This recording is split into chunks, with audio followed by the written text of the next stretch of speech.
Sa gitna ng kabi-kabilang protesta, kwestiyon ni Vice President Sara Duterte kung paano hinaharap ng administrasyon ang mga investigasyon sa isyu ng korupsyon. Anya nahaharap sa crisis of confidence ang Pangulo. Ang sagot naman ng palasyo, huwag magmalinis ang hindi malinis. Saksi si Marisol Abduraman.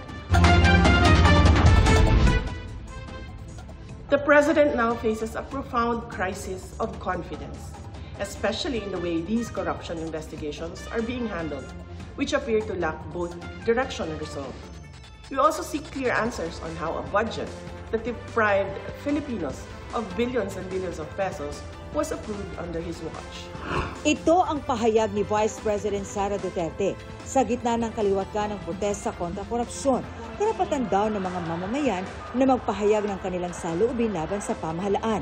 Kaisa ako ng milyong-milyong Pilipino na dismaya at nandidiri sa pamahalaang lulong sa insekuridad at walang kabusugang kasakiman.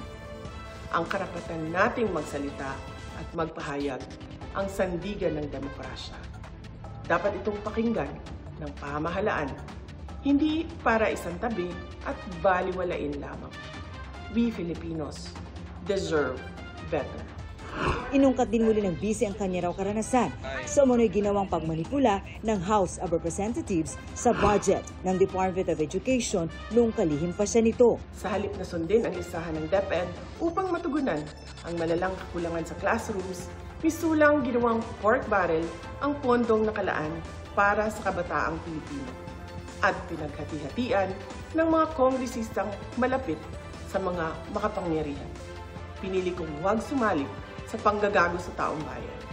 Sa aking pagbitiw bilang kalihim ng DepEd, ininda ko ang kaliwat kanan na atake kasama na ang impeachment para lamang mapagtakpan nila ang katiwalian sa 2025 budget. Sabi naman ni Palace Press Officer Undersecretary Claire Castro, ang Pangulo, uulit-ulitin natin na siya po ang nagpaumpisa ng pag-iimbestiga na ito. Noon pa po ay marami ng anomalya. Since 2020, sinabi na po natin na marami na pong ghost projects pero wala pong ganitong klaseng pag-iimbestigang nangyari. Kung sino man yung nagsasabing walang trust and confidence, siguro siya po mismo ang maglahad kung mayroon siyang nakakaharap na anomalya. Huwag magmalinis ang hindi malinis at huwag magpakabayani ang hindi bayani. Para sa GMA Integrated News, Marisol Abduraman, ang inyong saksi. Mga kapuso, maging una sa saksi. Mag-subscribe sa GMA Integrated News sa YouTube para sa iba't ibang balita.